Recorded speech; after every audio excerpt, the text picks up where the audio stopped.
ઘોઘા ગામમાં ચાલી રહેલા પેવર બ્લોકના કામને લઈને હવે સ્થાનિકોમાં ગંભીર ચર્ચા શરૂ થઈ છે. કામની ગુણવત્તા, ટેકનિકલ દેખરેખ અને જાહેર નાણાંના ઉપયોગ અંગે અનેક સવાલો ઉઠ્યા. ઘોઘા ગામમાં 15મું નાણાપંચ ગ્રામ્ય યોજના 2024-25ની ગ્રાન્ટ હેઠળ સોનીવાડા નાની બજારથી મુખ્ય બજાર સુધી પેવર બ્લોકનું કામ ચાલી રહ્યું છે. પરંતુ કામ પૂર્ણ થાય તે પહેલા જ કેટલાક સ્થળોએ પેવર બ્લોક ઉખડતા જોવા મળ્યા હોવાની સ્થાનિકોમાં ચર્ચા છે, જેના કારણે સમગ્ર કામગીરીની ગુણવત્તા અંગે લોકોમાં શંકા વધુ ઘેરી બની છે.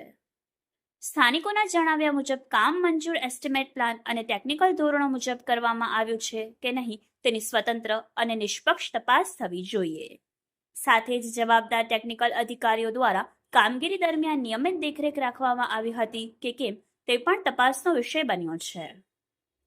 સ્થાનિકો સમગ્ર કામની વૈજ્ઞાનિક ગુણવત્તા ચકાસણી, મંજૂર એસ્ટિમેટ મુજબ કામગીરી થઈ છે કે નહીં તેની ખાતરી અને જાહેર નાણાંનો યોગ્ય ઉપયોગ થયો છે કે નહીં તેની તપાસ કરવાની માંગ કરી રહ્યા છે.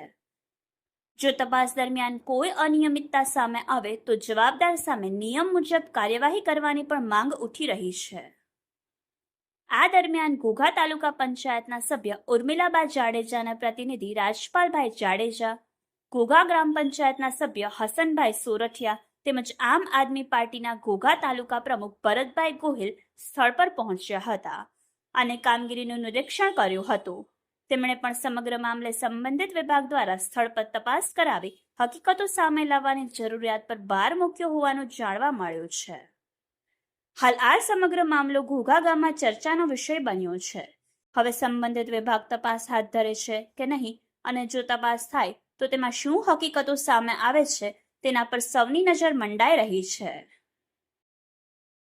Bureau report, Yashvi Gujarat news, Ghogha.